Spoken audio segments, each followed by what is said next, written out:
little Cephas for you. Country music singers have always been a real close family. But lately, some of my kinfolks have disowned a few others than me. How's everybody doing out there? It is Throwback Thursday right here on hashtag PVT, Thursday Night Live, ladies and gentlemen. And we're coming at you from the beautiful offices of Society 204.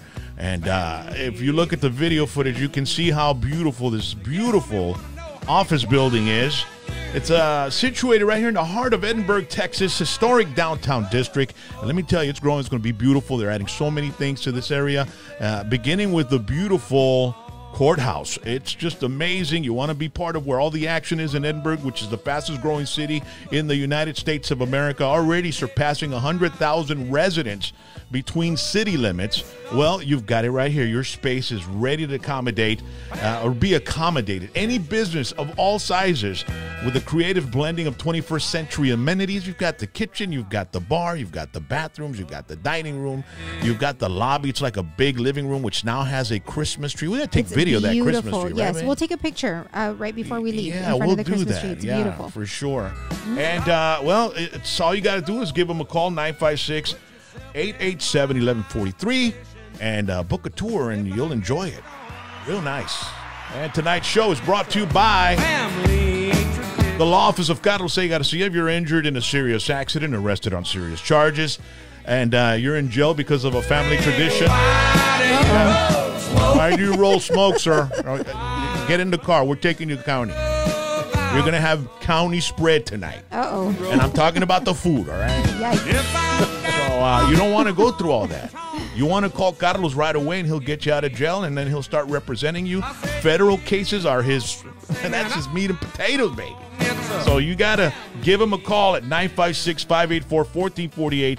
24 hours a day, 24 horas al día, 7 días a la semana, 7 days a week, 365 días al año, 365 days a year. He's ready for you to help you out, to defend you. His website is thegarciafirm.com, and he's board certified in criminal law by the Texas Board of Legal Specialization. Wow. Thank you, Mr. Garcia. All right.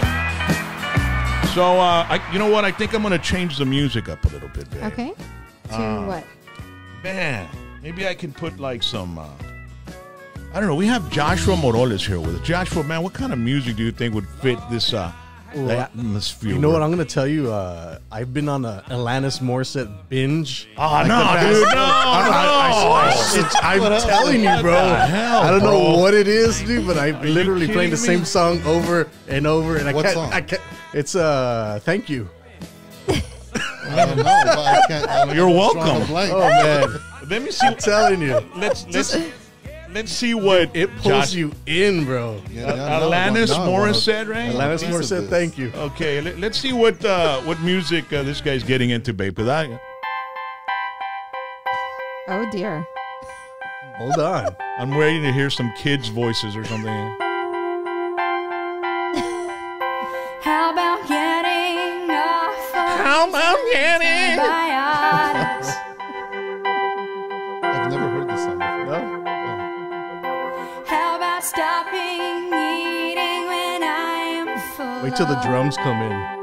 Some Do we fat have to drums. really wait that long? Right here, right here. How about them transparent? Whatever, man. Okay, bro.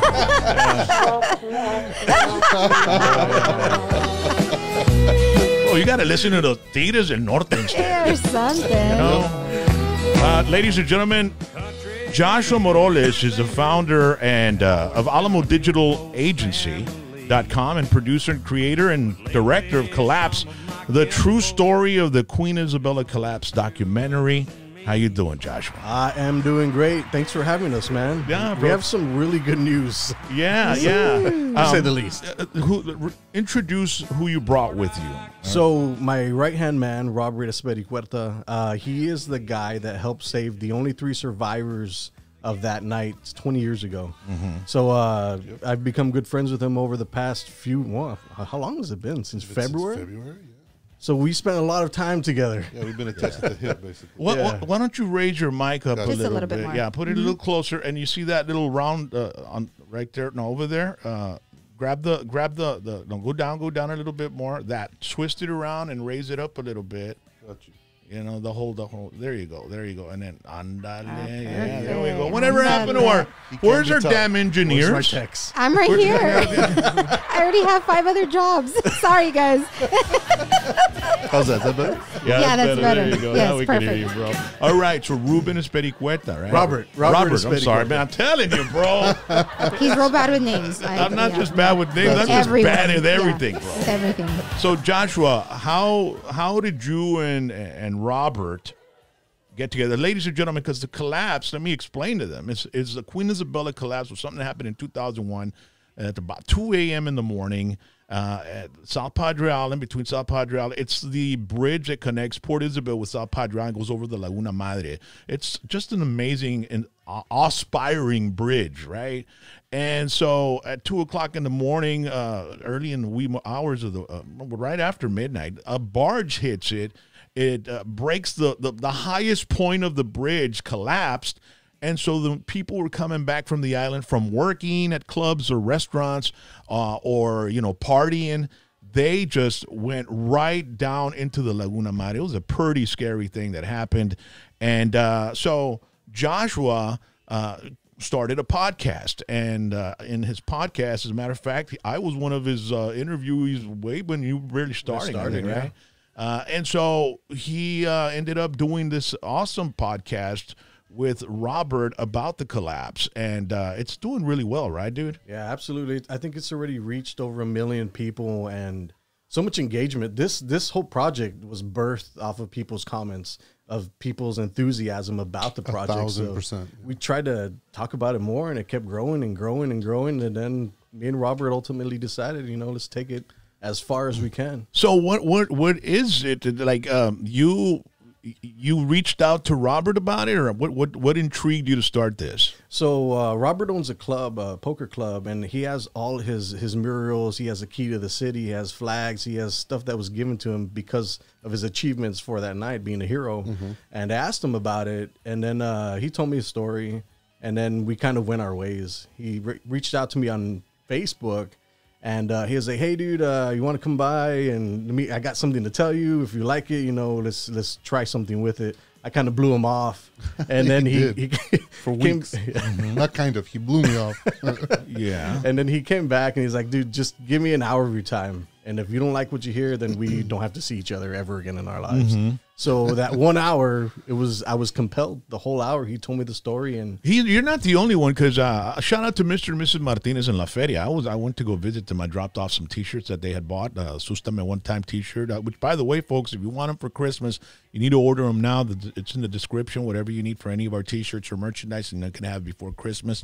So I went over to his house, and he mentioned it. He mentioned your Queen Isabella Causeway documentary, and he goes, "Have you watched it?" I go, "Man, I haven't really had time to sit down and watch it."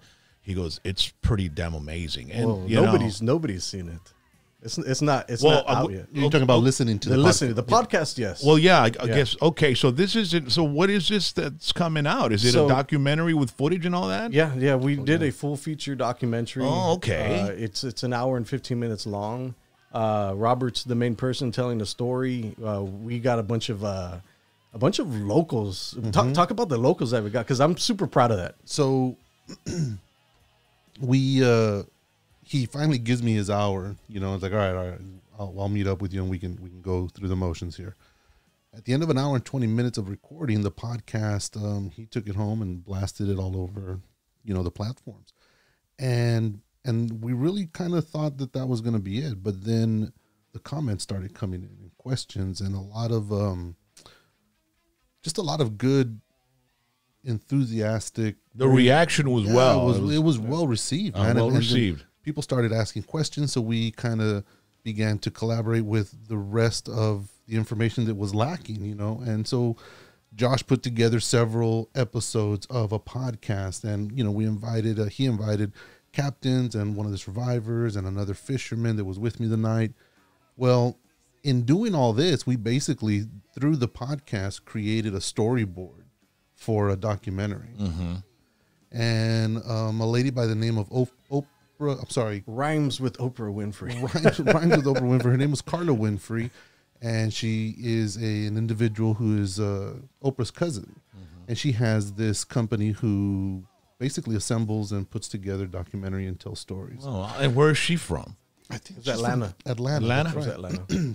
So they reached out to us and kind of inspired us. They're talking about how they wanted to turn this story into a documentary, yada yada yada. And then after about 2 or 3 weeks of talking back and forth with them, they said, "Okay, so we're all set. We're ready to make this documentary for you. Send us $50,000." Oh man! Oh dear. Time to sell some chicken plates, babe. Let's go. 50,000 for 5 to 7 minutes. Just the marketing tool that they're going to use. Yeah. To take Why didn't they just start there, bro? I know, right? Like, why they got us all giddy, and we're like, we're dealing with one of the Winfrey's. Tell me how much it's gonna cost, bro. You say Winfrey, I get happy, Yeah, man. we were doesn't literally- get happy? We don't gotta pay shit. She's a We billionaire. were walking on sunshine, but no, man, we were quickly disillusioned about all of that. But the fact hadn't changed that we had enough content, we had enough information to basically assemble a documentary, and through all of the requests for one on the comments, we did that. We kind of just, I'll never forget, he called me and said, "Robert, are we going to do this?" And I said, "Yeah, man, we're going to do it." So then, how did it happen? You guys obviously didn't go with that $50,000 deal, right? Oh, no. So who you edited the whole thing? You put it Yes. together. You spliced it. You did everything. You put the imaging where it's supposed to be, the music, the score, everything. Editor, everything. He's up for best editing award in Los Angeles. We're leaving on the 16th of December to Hollywood.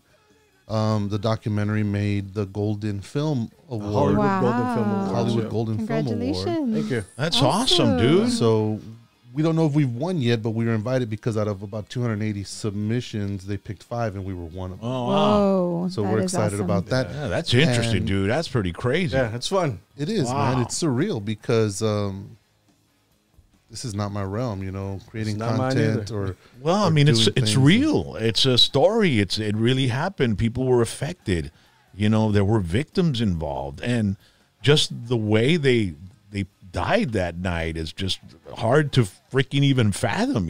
Just driving, going home, happy from the island, Second and all of a later. sudden the road ends, and the next thing you see is water. And I can't imagine. Having, as a matter of fact, I had heard back when it happened, and maybe it came from you, that there was a fisherman. Fishermen were saying that they could see the brake lights in midair. That's Yeah, that's him. That's me. Yeah. So, we moved away from the bridge. We had literally been fishing and tied to the exact same pillar that would later be hit by the bridge. But we moved, and once we moved away, we couldn't hear the noise that the bridge makes with all the tires and the cars on it and stuff like that. It got a little bit quiet, and then out of nowhere, just this really, really loud, ongoing crashing sound. I could imagine the sound of a crash. When you hear two cars Well, crash, I mean, it's crazy. Now a barge into a cement. imagine, okay, barge into a cement. I'm glad that you said that, because imagine like a shovel or a rake or something on a cement floor just being dragged, like, and that's you could hear. and Yeah. boom, and then boom. Oh man. So we started looking around. You couldn't really tell where it was coming from, and then all of a sudden, off at the bridge, which by the way looked like all the cars that were on it were floating because all the lights were out before the accident. We're looking at the bridge, and it looks like it's just raining on this one section, like it's just pouring, but there wasn't clouds out or anything. And all of a sudden, the first headlights come off the bridge, and the taillights just start, they're slamming on the brakes, they're slamming on the gas. We can hear the motor revving. Yeah. It's just in panic on their way down. Screaming. And then we realize that it's not rain that we're seeing. The highway had hit the water so hard that it splashed the water so high past the bridge that it was taking the water that long to come down. It looked like it was rain. Wow. What happened to the barge? I mean, did the barge go right through, or did the barge stay back after it did that? Or I mean, where did the barge ended up? Because I've never heard of what happened with that. Yeah. So if you're driving on the bridge to South Padre Island, on your right-hand side, that is where the barge was coming from. So it was coming from the south to the north. Okay. And the current pushed it slightly closer to Port Isabel, missing the channel.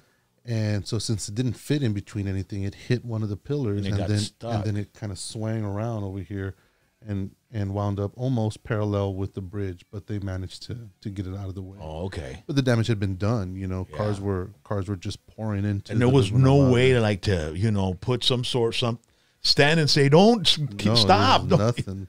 I mean, This was at the highest point, so they couldn't see anything. Just right past the highest point. Yeah. So at the peak of the causeway, right after the peak is where it collapsed. So they were literally driving, looking up, you know, the lights on the expressway were out, and there was just no road for them. And they're also looking at, well, Captain Fowler was the guy that was pushing the tugboat. He was shining a huge lights up. So these barges have like these train lights attached to them, and they're used to navigate, to find reflective markers, and to maintain the vessel between the channel markers. They brought this big light out, and they started shining it directly into the spot that was missing the causeway. try to give people in hopes that the drivers would see a light coming out of the bridge and realize that there was nothing there. Wow. But no, you know, it didn't work out. We struck flares, and we were shooting flares to the drivers, but it's just you're so far beneath them. And even if you are messing around with flares at the beach, people think that you're either messing around with fireworks or that you're, you know, just having a good time or whatever. Wow.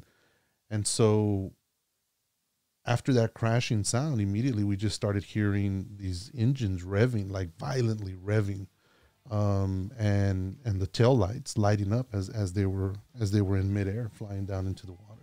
What did you do when you saw that? What happened? I wanted to leave, to be honest with you. I was concerned for the other 3 people that were on the boat with me. I felt this really, really intense fear because 9/11 had just happened, you know. So the biggest structure in New York collapses, and now here we are in our neck of the woods, and the biggest structure in our neck of the woods is collapsing.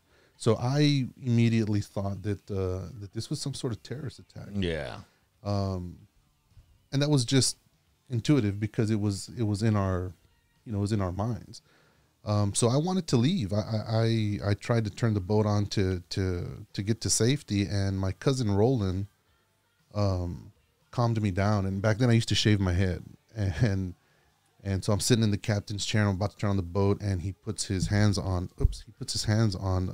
my shoulders, and he just kissed the top of my head and said, "Robert, there could be kids over there, man, in the water. We have to go help. We have to go help. We can't leave." And just like that, man, like a light bulb just turned on in my head and said, "You're right, dude." And we all had kids at that point. And so we were off. Leroy and the other 2 guys started throwing off our reels and our ice chests and just making room for potential survivors. And as we were driving towards the wreck, there was nothing we could do, man. It's the ultimate feeling of helplessness. You're watching these cars just completely oblivious to what's happening. I mean, all of us have been on a bridge, and the car in front of you, its taillights just all of a sudden reach that point where they just disappear, and you think, okay, well, he's on the other side of the bridge. So that sense of helplessness, you know, no matter how loud you yell or how fast you can even arrive on the scene, there's nothing you can do. You can't catch them. You can't render any aid to them. So it was pretty intense. I bet, man. So as you can tell, the story is very compelling. Yeah. It's a compelling story, and that's just a little part of it. So you had all these people come into your podcast, and it was a series, or did you have different podcasts, or did you put all these podcasts together, the clips, and then some footage for this documentary? No. Or So what is it? we the way we did it is we filmed a whole series, a podcast series about the Queen Isabel Causeway collapse. We talked to captains, survivors, people that were directly involved. We wanted the highest quality of truth to be on that, because we ended up giving the podcast to the South Texas Museum. So that's serving now as a historical document, which is pretty a historical cool. event. Yeah. It's pretty So rad. it started from there, 9 episodes, and then we ended up teaming up with the PSJ Southwest theater team, high school kids, Put your mic a little closer there, Josh. high school kids, man. Yeah, there you So go. to answer your question, none of the podcast footage made the documentary. The documentary was Shot scripted completely. and written and shot. And you have like separate. when you talk, you're sitting in a setting and stuff like that. So it's like watching those also. Yeah, we hired actors too To reenact but we some don't know how to situations. direct actors. Yeah. no, that was So we that just was- use the footage. Yeah. It's Very difficult. smart, I mean, man. we neither of us have ever done this, you know. Yeah. So to write the script and to write the storyboard out and to go out and chase the content and the B-roll footage and And honest to God, truth, this documentary wouldn't have been what it looks like without the PSJ Southwest there's team. no way. No way. These children are from the ages of 13 to I think 18 or 19, and they're state champions, man. So they've won several times and placed in the UIL competition for producing documentaries. That's awesome. And I think a year or two ago, their documentary took first place and they made a documentary, a little 7-minute documentary about Cine El Rey.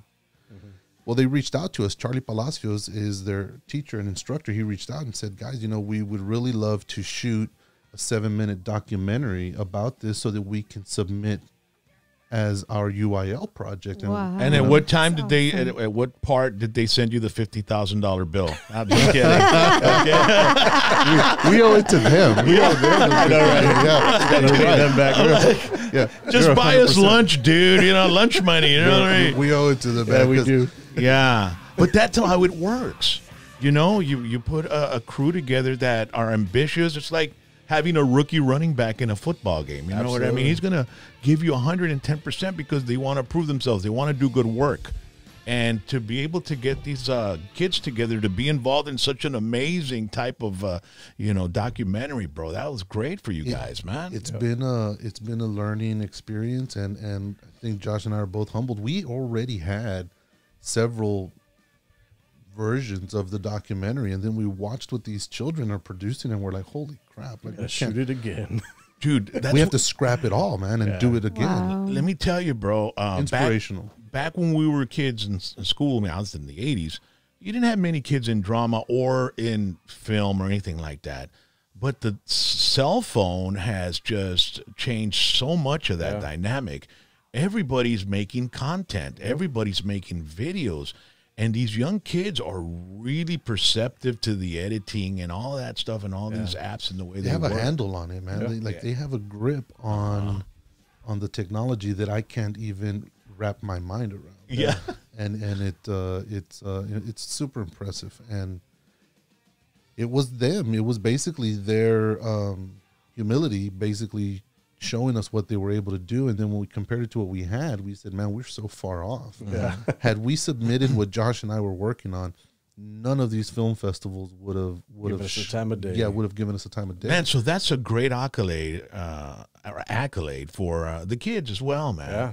Every time we win an award, they win one. I mean, Yeah, they yeah. feature Gustavo Morales' interview in our podcast. Who is one of the survivors? One of the survivors. What does Gustavo have to say? I mean, He's floored. We told him we were going to Hollywood. He's like, hey, send me all the information. I may meet you guys out there. yeah. I was like, come on over, man. how was it that he was capable of surviving? His car, was stronger than the rest of them, or No, I mean, okay, so an interesting fact is that only the 3 survivors who made it out had evidence of having had their seatbelts on. So there's that. Bridget and Gustavo both had manual windows, which was very important because once the cars make contact with the water, their windows short out, and you can't open a door and you can't break the window unless you have some. you would sort of- never think that. Wow. Yeah, You would never. That's we need to get a car with handles in it. Or just roll it down. Yeah. Yeah, just while you're on the bridge or under, hovering over water, you might want to roll down your windows just in case. Yeah. So Gustavo, it's apparently he did the math and had somebody calculate this for him, but he was probably in the air for about 3 seconds before he impacted the water. And he said that in the documentary, he states that the water just began to flood his pickup truck from the pedals in, and it was just happening so quickly. And And at night. And at night, yeah. It was like 2 a.m. It's at night. Darkness. There are no lights on the causeway above or beneath it. And there's vehicles behind you that are driving towards the same destiny. That's exactly right. All in the same direction. He says that he literally panicked and was just not even capable of thinking for a fraction of a minute, and then it just came to. He unbuckled himself and tried to push the door open, but the weight of the pressure and the water just wasn't able to, and that's when he realized that he had manual windows. And he says he rolled down the windows just maybe 2 or 3 times and flooded the car, and he was able to swim out.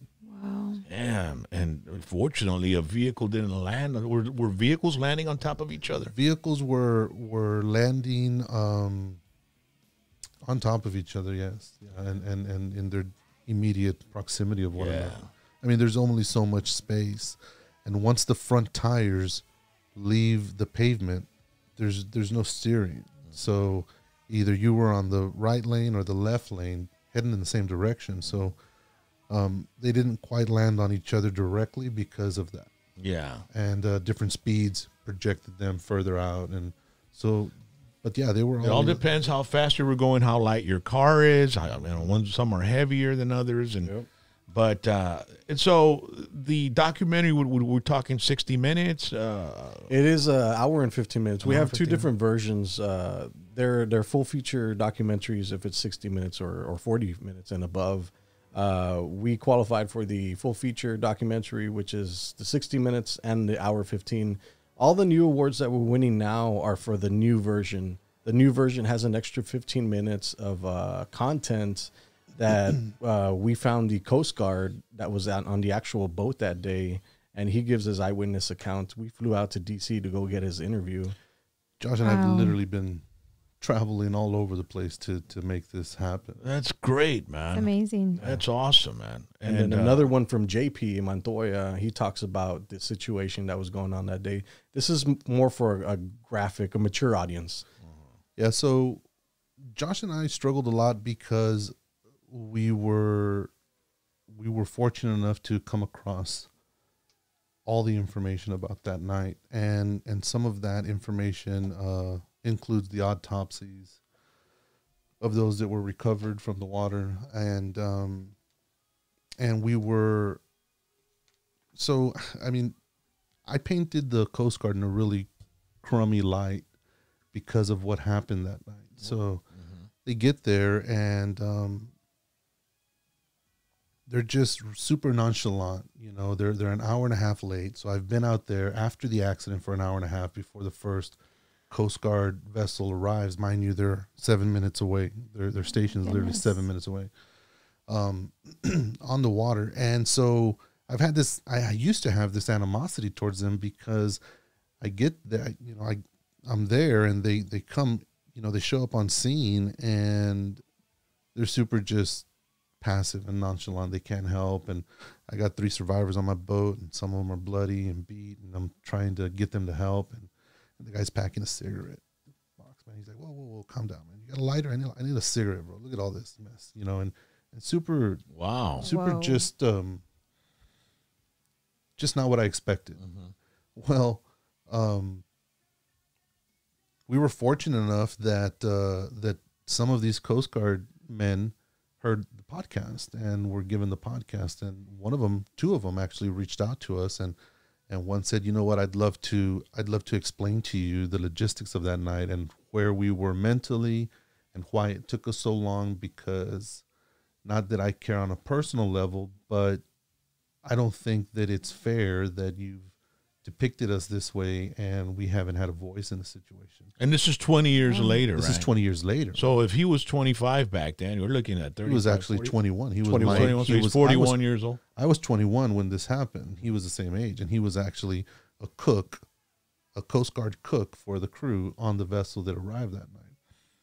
And God bless him, because Jeff was able to not only clarify what happened that night, but he went through this, this really gut-wrenching depiction of what he had to record because he was tasked with recording the bodies being removed from the vehicles.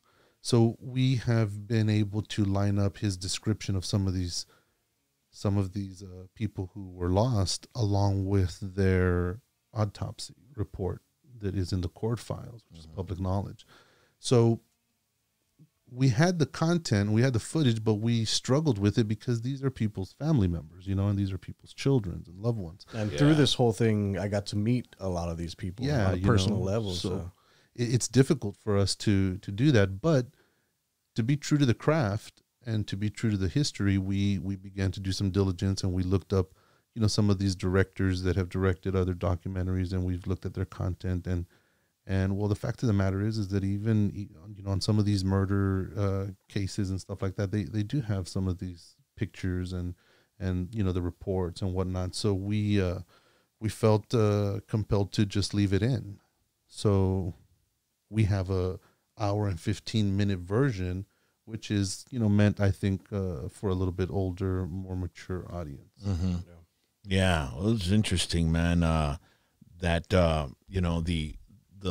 the documentary, which isn't out yet. I mean, when are you planning to release this? Honestly, we don't know. We have this film festival that we're doing this weekend, that we're going to LA, and then in January we're going to screen it at the South Texas Film Festival here in Edinburgh. And then after that, we're actually waiting for news to see if Sundance picks it up. So if Sundance picks it up, nobody's probably going to see it. Yeah, nobody will see it for a while. That's Robert Redford's deal, right? Sundance. I'm not sure. Yeah, Robert Redford. I know it's one of the biggest. I think he began that festival. That sounds very familiar. Yeah, because he's got he was in the movie The Sundance Kid. Oh, okay. Butch Cassidy. Yeah, Butch Cassidy and Sundance Kid, and then he bought this area up there in where is it, in Denver? I mean, in Colorado or something? In Utah. Yeah, and he calls it Sundance, his big old ranch. And so they started having the Sundance Film Festival there. Yeah, Robert Redford. Yeah, right. Oh, there you I've go. got my crack staff at it, man, over here. Man, make sure the useless information I've got in me is correct. It's corrected and fact checked. Yeah. It's efficient. And if I'm wrong, go ahead and just lie, babe. All right. Well, I am. Busty got your back. Yeah. So why do you say if it goes to the Sundance Film Festival, why do you say it'll probably take a lot longer than because I think that's our goal. Our goal was to get in front of as many people as possible. But at the end of the day, we want to make a 4 to 6 part docuseries, and this is kind of like a marketing tool. It's a full length documentary that's winning awards. So this is going to be used to be shown to like people that are the shot callers, the ones that are the Netflixes, the Amazon Primes, all those other people. We want to get this in front of them, that way we can get their attention, that way we can get the funding for the 4 to 6 part docuseries. And the 4 to 6 piece docuseries will dive into a lot more than what this documentary is. A lot more. What would it take to put it on Netflix or a streaming service like that? Interesting question. Yeah, does that take a lot of? So you have to shoot $50,000. It's a good start. It's a good start. It's probably a good start. You're talking about the camera that you have to buy to shoot for. Yeah. So Netflix actually has very specific things that you have to follow. You have to shoot on very specific camera and lenses. Okay. Then you have to translate it into 22 different languages for captions.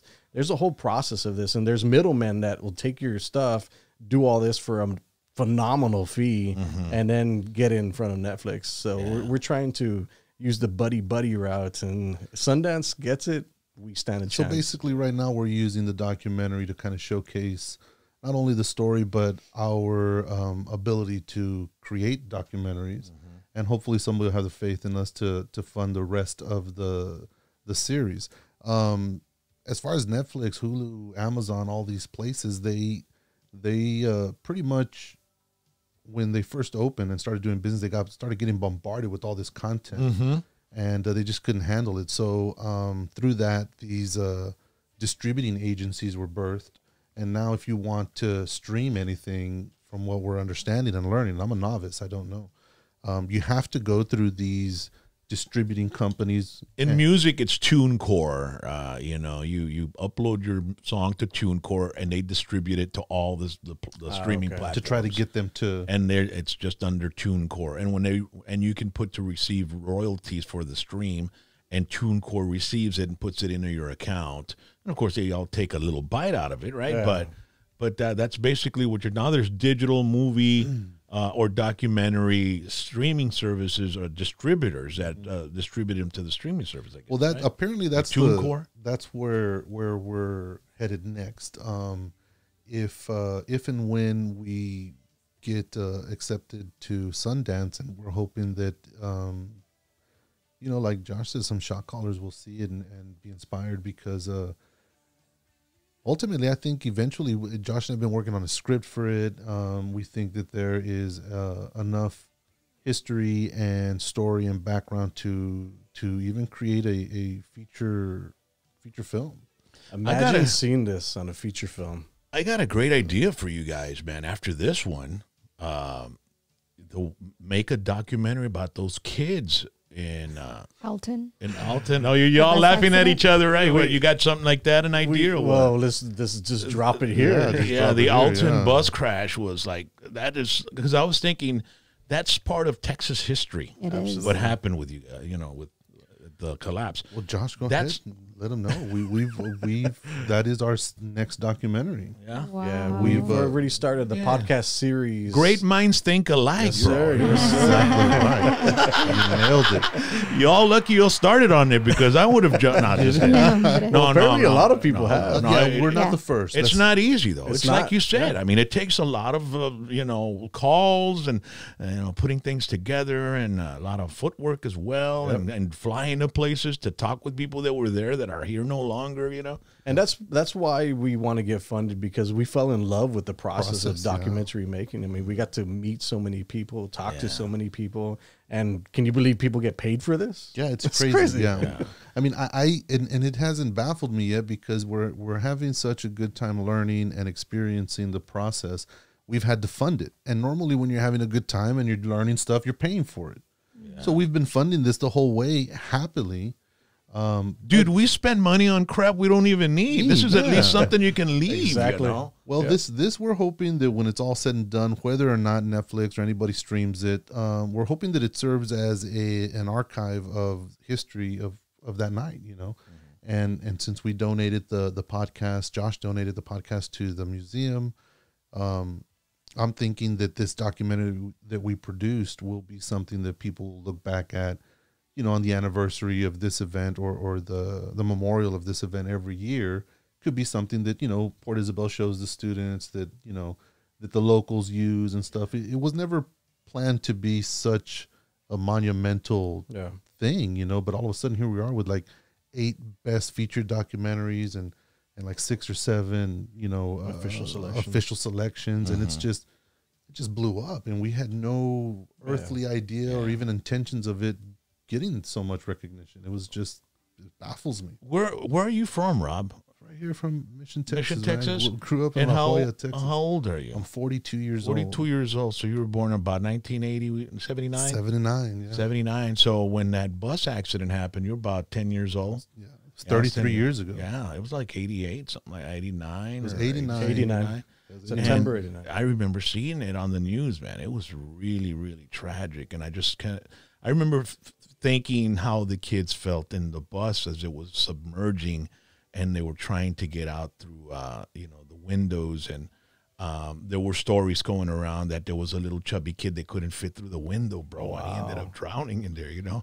Really? So, Several kids didn't fit through the yeah, windows. dude. I mean, it was some pretty horrifying stuff. And when I was listening to you guys about this, that just, you know, I just brought that back into my mind, because it's part of Texas's tragic history. You know what I mean? It really is. And a lot of those comments, a lot of people think and look at that as an event that needs to be shared a little bit more vividly, because several people have reached out to us and said, you guys need to do something about this bridge. I'm sorry, about the bus collapse, bus accident. And so we had Alexander, who is a survivor, on our second episode of the podcast. We were just yesterday. You know, we were just talking about it, my wife and I, because we went to my son's wedding on Sherry Road, and we drove all the way up to like 107, and we passed through 5 Mile Line, and there was like mansions and cars, and I told my wife it could be from, you know, recipients because, and then so she started researching it, and there was how much money involved, like There was millions. $150 million, or Yeah, she it was was like millions. she was reading everything that was paid out by Coca-Cola And other companies as well. Other companies as well. So Yes. I mean, it was just super intriguing, and It was. that was something else that was, you know, that it had an effect on the people that lost kids. They received all this money, and you know, and but it never brought the kids back, and Never. you know, but it really changed the financial structure in that area. That's why, because it was a poor area, Alton over there in that area. I grew up all in that area. I grew up on the 7 Mile Line and La Homa Road, and eran puro ranchitos and caliche pits. You know? Yeah. and it really sucks because these people lost their children, and I've said it before, you know, when a husband loses a wife, he's a widower, and when a wife loses her husband, she's a widow, but there's no word for when you lose a child. It's that bad. Yeah. we haven't even found a word for it. That's traumatic, dude. Yeah, man, it's huge. It's that horrible. Well, Because we all expect to go before our kids. Exactly. Dude, you know? absolutely, man. And then you're turning them over to a bus that you think and feel that is trustworthy, and accidents just happen, you know. And the kids were half asleep in the bus because it was early in the morning, dude. It was like 7 a.m., 7:30, and then, well, you know, these Coca-Cola these trucks that go and distribute all these The Dr. Pepper beverages. truck. They're up early, man. They're on at 4:30 in the morning. I mean, I'm driving at 5 o'clock. I see Bud trailers and Coca-Cola trailers, all that. When that happened, actually, he had just finished unloading his first pallet, so So it the was still entire heavy. trailer was loaded. So Yeah. it's just he was super heavy in Yeah. the trailer. So Yeah, it was super tragic, man. So you're from Mission, Texas. Went to Mission Eagle? You're an Eagle? No, actually, La Jolla. You said La Jolla. La Jolla Coyotes. I dropped out when I was 14. I met my wife, and then I said, "Wait a minute, I need to focus more energy on her." Yeah. And I quit school. So man. you dropped out at 14, dropped out dude? at 14 years And old. what you yeah. were talking about, you saw him at a bar or at a club or something? You have a Oh. club or something? My wife and I and my son own the House Club Poker Room and Lounge. Oh, that's right. Yeah, so we That's what Joshua said. It was a poker room. yeah, it's a poker room. So we How does that work, bro? I mean, how does what do they do there? You sit in there, you can't win money or anything. yeah, like you that. win money cash. Yeah, it's so in the state of Texas 7 to 10 years ago, it was determined that if you are in a private facility, that the game of poker was not so much gambling, it was a game of chance and skill. Like chalupa. Like you know? chalupa, exactly yeah, right. chalupa, man, yeah. So if you're in a private location and the house has no advantage over the players, then it's a legal game, meaning that if the four of us are, or the three of you are playing a game of poker and I'm the dealer and you each put $100, it's like a bet. yeah, you all are betting and Josh wins. Well, the dealer's job is to push all the chips to Josh, and he won all of them. So he should have, $300. It's illegal for the house or the entity to take money out of that pot first before he pays, because that means that we have an advantage. No matter who wins or loses, the house is getting paid. So to avoid that rake, they came up with this loophole that allows clubs like my own to be fee-based. So instead of taking money out of what's being wagered, I charge everybody $12 an hour to be sitting at my table. Oh, okay, so that's where the money comes And that's where the revenues are generated from fees. You pay monthly fees like you would a gym. So you got your $30 a month membership, or $10 a day. And then if you're sitting in a chair, when you become a member, we give you basically it's like a little credit card. It has a magnetic strip on the back of it with your picture. So you get up to one of our tables and you give that card to our dealer, and he will literally swipe you into a tablet that's mounted to our table. Your picture will come up with the amount of time you have purchased. And as you're playing, that clock is running down. Once you get to red, the dealer will say, Josh, hey, you need to buy more time. They'll load it up on your card and it'll go into your account. So you can come and wager as much money as you'd like and win as much as the table will facilitate. And we don't take anything from that. And you can leave with cash and you can get there with cash. And which hand wins the posito? When we're playing chalupa, dude, we have el posito, right? Because like if you put 25 cents a card and then everybody wins that money, but you got to put a dime like in this little pot, and it'll be the full Side card. bets. It'll be the full card. No, the posito, the inside the core. inside Yes, The inside that's core. a Oh, card, okay. yes. Sometimes it's full card, right? Isn't it? Yes, but then whoever wins the posito first gets the Gets the posito. posito. Yeah, Yes. yeah. So we do little jackpots here and there like that. That's It's a cool. fun environment. And then you have a beer license. You sell beer there. No, and it's stuff? BYOB. Oh, it's BYOB. Well, that's not bad at Yeah. all, man. Yeah, so you come in and so we have lockers for our guests and stuff to. Ay, es un gym o qué It's like chingada? It's like a We're gonna gym. stay here for a few days, Llegas con tu man. botellita, you put it in your locker, la cierras when te vas. You don't have to leave with your bottle and stuff. It's cool, man. It's a good little Dude, environment. that's Wow. awesome, man. Where is this located at? It man? used to be right here on Alberta and Klosner, right where the City Cat Lounge used to be. Oh yeah, I remember that. For the last 2.5 years, I was there, and we were the first to bring legal poker to the Valley. And that was 2.5 years ago. Today, there's 14 other legal clubs in Hidalgo County. So Are you on Trenton? no, that's Texas Card House. Oh, that's another one. So I opened, and about 8 months later, they opened. yeah. So they're the only game in town that's fully legal right now on Trenton in that area. And there's about another 13 or 14 clubs that run kind of shady a little bit, but they saturated the market. So I picked up all my stuff and I just moved to Harlingen. So you're in Harlingen, Texas. Cameron County, first one. What a 14-year-old dropout can do, baby. Well, She was so man. hard work. Yeah, no, Yeah, it's all due to my wife. But no, dude. Honestly, I'm when just the bouncer at the club. I just ask people to leave. Like, she runs everything. oh, you're the size for a Yeah. bouncer, man. I'm just the guy that says, "Hey, man, it's time for you to go." She's the one handling stuff. Well, I had a friend that had a bar, right? And it was called Padrinos, man. It was back in the day, dude. It was where the father Amco, you know that plaza across from the old Civic Center on 10th Street? There's a Bluebees there. Yeah. At the end, there was the Amco insurance, and it turned into a club called Padrinos. I remember And that. then I hang out with the owner, man. I think he's in prison somewhere up in Ohio or something. I don't know, but he was real cool. We were real good friends. And I remember one time he told me, man, dude, they're ripping me off, man. You know, the employees and stuff, because there's, beer sales and all that like that. And I go, really? Yeah, Rock, but I'm going to put, state-of-the-art cameras here. And we're talking about probably 2,000, something like that. And a camera there, and I'm going to have this. And I go, dude, you don't need to spend all that money. He goes, what do you mean? He goes, just tell your wife to stand behind the bar there, man. That's it. Ain't nobody going to steal from her, bro. That's no joke. And he was like, ¿sabes qué, neta, carnal? Yep. And I was like, dude, I mean, a guy, I don't give a shit. no, you we know, ain't we're- watching. Yeah, we're not really, but a woman, she's got the eye that she won't let nobody, and they'll fear. They'll have fear in them, Yep. about stealing, dude. Yeah, no, Judy, my wife, takes care of pretty much everything at the club, man. It was my idea, and once we put it together, I had no idea to run it. I just had no idea how to run it. They sent some texts, they set up all of our stuff, and she learned. Then she started teaching. That's my everybody. wife, dude. She'll learn everything.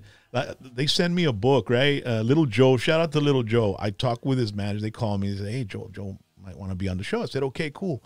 And I said, we'll set a date. And then he calls me back. Hey, Joe says he wants you to read his book before, he shows up. And I'm like, man, when's the last time I read a book, dude? You know what I mean? I ain't got time for that. So he sent me the book, autographed, beautiful, awesome. Appreciated Little Joe. So then I was telling a friend, man, I have the opportunity to bring in Little Joe, but he wants me to read the book, and I don't have time to read the book. And he tells me, why don't you just tell your wife to read it, and she can tell you about it. The Cliff Notes. Yeah, the Give Cliff him Notes. notes. Give him Cliff And I was Notes. like, that's one hell of an idea, bro, And it'll probably work, too. Yeah. It'll probably work. That's how I function, like that, bro. That's how I can properly function. Yes, yep. But That's true because I can't read for crap, but I'll listen to something and I'll absorb it. you know why? Yeah. Because everybody has some form of ADHD Yes. now. These devices have created it. The Facebooks, the Instagrams, the TikToks. the attention span is so small, it's just shrinking that we don't have time to read. I have to read a paragraph 3 times to realize what the hell I'm reading. Yeah. Because your mind's running and thinking of, yeah, you're doing all right. I posted something. I wonder if somebody's responding to it. I need to post this for that, and then I need to go check on this account, and then I need to get ready to do the show, and then it's like impulsive behavior too. Yeah, it's impulsive behavior. But these devices are really changing the world. And I was just thinking when we were talking about the Queen Isabella, collapse. Imagine if you had cell phones back then, bro. Oh my God! So we're there. I have a flip phone back then, and we start dialing 911. Obviously, that's the first thing you do. The bridge is out, and the 911 operators were literally telling us, "Sir, we can track your calls. Prank calls are illegal. We can send somebody to go pick you up." Like, they just weren't buying it. No matter how loud we screamed that the bridge was out, they weren't buying it. Because that sounds like a far-fetched thing that could happen. Absolutely. Yep. Absolutely. And then they get the information and they misrepresent it, and they say that there was an accident. They send this out through the radios to the EMS and the police and everything, that there's an accident on the bridge and that a car has fallen over. Bob Harris, who the community and his family lost, the community of Port Isabel, he was the fire chief, and he also doubled as a bouncer at Louis' backyard. Well, he hears the call that there's an accident, and he takes off, leaves his post, and gets on the bridge and starts heading that way, and lo and behold, falls into the water. And we wind up losing him, man. So, and I think that's attributed to a lot of the misinformation, people not believing, not understanding what was going on. Had there been technology like we have, going back to what you were saying back then, I would have FaceTimed somebody. Amber Alert. Something. It's like, back then we were pagers and cell phones, man. If you were going to text somebody, you had to hit the same number. The struggle was real. Yeah, the struggle was incredibly real. But even though it was a little harder back then, and now it could be a lot easier, it's still, seeing technology move so fast is kind of scary and creepy at times. But like I was saying, I mean, if you had an iPhone then, all of you guys, imagine the footage. I mean, it would have all been online. Everything people would have been able to see it real time as well. I mean, and sometimes it's crazy because you see something crazy happening, and people, instead of helping, are on their phone recording. Yeah, I know. And it's kind of crazy, man. Look, we'll be right back, ladies and gentlemen. We're gonna have an awesome concert happening on Saturday night, December 4th. It's the Cameron County Christmas Tree Lighting Festival. And Tommy DiCarlo, who's the current singer for Boston, will be performing. He's not singing with Boston right now because they're not on tour. Tom Schultz is taking some time off. But what he does is like Vince Neil. When he's not with Motley Crue, he's doing his own thing and playing all the Motley songs. That's what Tommy DiCarlo's doing. And he has an amazing band that plays all the Boston songs exactly the way they are on the record. So it's going to be awesome. Also, we have an Eagles tribute band called Hotel California. These guys are legitimate. They already been approved by the Eagles themselves, and they're the #1 Eagles tribute band in the United States of America. Whiskey D will be performing as well. I will be there. We'll be performing at 6:45 for all our friends and fans that want to go out there and enjoy the day. The weather's going to be fantastic. High is going to be an 88 on Saturday, and then lows is going to be like 70, and it's going to be overcast. It's going to be a beautiful day and a beautiful afternoon to celebrate the lighting of the Christmas tree at the Cameron County Amphitheater on South Padre Island. Speaking of, because we've been talking about the island today, as soon as you cross the Queen Isabella Causeway, you turn to the right, and it's at the very end of the trailer park, right? And you go into the park, and you'll get to the very end, and the amphitheater's there. If you've never been there, it's beautiful. Brownsville, Los Fresnos, Harlingen, San Benito, Raymondville, Rio Hondo, all of you are invited to go on by and check it out. And we've got that spot right now, so you can check it out. And then after that, we're going to have a couple of concerts coming up, too. Let's put them on, babe. The magic of Christmas arrives December 4th at the Cameron County Amphitheater on South Padre Island. It's the first annual lighting of the Christmas tree with live music performed by Whiskey D. Well, I've got to run. Tommy DiCarlo, singer of the band Boston. And the Eagles tribute band Hotel California. with a skating rink, food trucks, and Christmas fun for the entire family. Tickets on sale now at eventbrite.com. Celebrate with the city of San Juan, Noche de Paz, featuring country superstar John Party. Hey, what's up, everybody? It's John Party. I will be back in San Juan, December 17th with my good buddy Kevin Fowler. I'll kick off the holidays. Plus special guest Kevin Fowler. Howdy, howdy, everybody. Kevin Fowler here. Join me and my good buddy John Party, December 17th, San Juan, Texas, at the San Juan Municipal Park for the big Noche de Paz. It's going to be a great time. Me and my buddy John Party, December 17th. We'll see y'all there. Celebrate with the city of San Juan, Noche de Paz. Don't miss it. Yeah. It's going to be a fantastic one. Invite everybody. Take the whole family. Doors open at about 3 p.m. on Saturday at the Cameron County Amphitheater. And then the music's going to start 6:45. Whiskey D will be opening up. And the good thing about it is it gets dark early, so you'll be able to see the band Whiskey D with the lights show and everything, and it's awesome.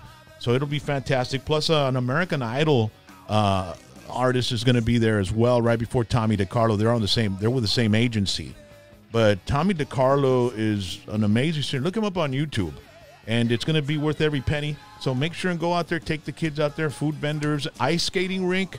If you've ever tried or wanted to try ice skating, you can do that as well. So I want to thank them for, hiring Whiskey D, and we'll be seeing you on South Padre Island this Saturday night. Yeah.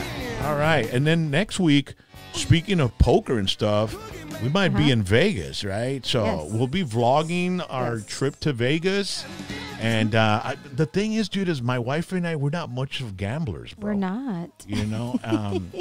We're not into las maquinitas and all that. We love sightseeing and historical stuff. There's a lot to see there. I love sleeping. Bro. Right? Yeah. Hey, James, I'll tell you, the last time I went, this is the first time it's ever worked. I always ask for free upgrades. Always. I never get it. This last time I went with my wife, I guess the lady was having a bad day, and we were the first people that were nice to her. I said, hey, do you have any free upgrades? She gave us the penthouse. What? Yeah. I was like, nice. First time that ever worked, man. Every time I go and tell them, hey, ask them for a free upgrade, see if it works.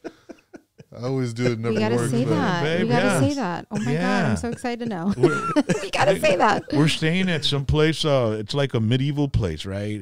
Is it Excalibur. Is that where it's gonna be? Excalibur. Yeah, and I haven't been to Vegas in a long time, dude. I think in the early '90s I went once, maybe with the radio station, and then 17 years ago I went and I took my mom, and I was gonna take Riley, but Riley couldn't go because she was getting her degree, and she was doing a lot of extra stuff, so she car sat for me, and I left my car with her. Yeah, I'm gonna let you stay with my 2006 Mustang GT, and she was burning tire and cruising on Thursday night, and doing donuts in front of the courthouse, and I was. But man, guys, let me tell you, I mean, I really appreciate you guys coming on the show. And it's just remarkable, man. The story you've got and the documentary. I can't wait to see it. I hope we're able to see it somehow. Absolutely. Maybe there'll be a bootleg version out. Do we have the? I have the Fire Stick. It might come out on that. We have the video of the picture of it, right? Yeah. It's on that the first video I gave you, baby. Yeah.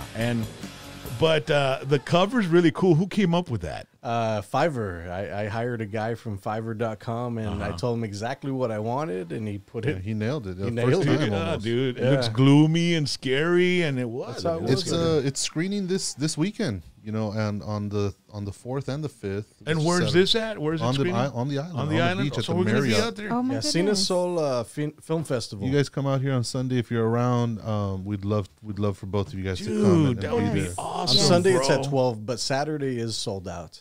Yeah. So Saturday's sold out, and it's at 3 something, I think. 3:45. 3:45 sold out. There were 240 seats, I think, and they got pretty much scooped up pretty quick, but there's still a showing on Sunday at noon. I'll send a friend to take an iPhone and just bootleg it. Oh, my goodness. It'll be like those. And then we'll put it in a DVD and sell it at La Pulga. Let's do it. And it'll be the kind of DVDs that where you see the people walk up and walk out of the theater. Right. The sad part about that is you'll probably make more money than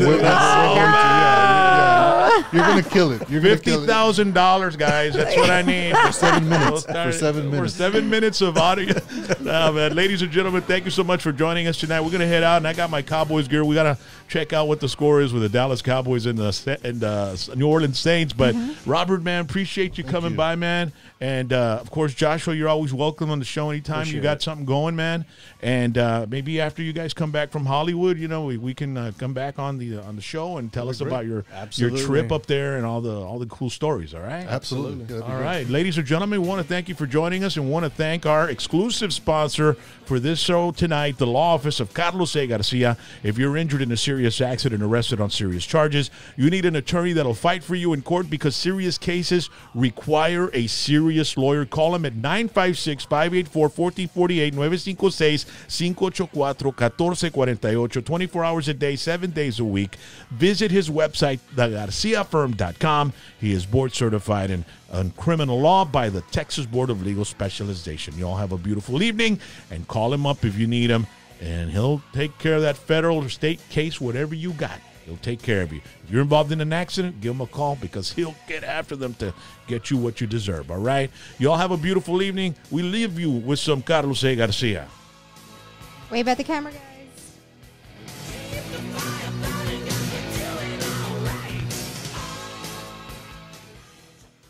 My name is Carlos A. Garcia. Want results?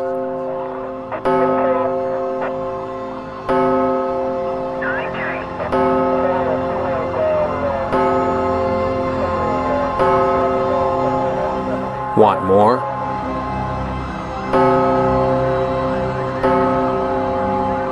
So do I. My name is Carlos A. Garcia. Let me help you with your case.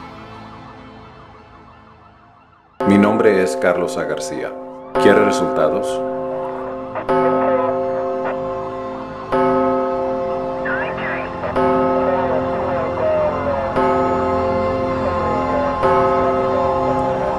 ¿Quiere más?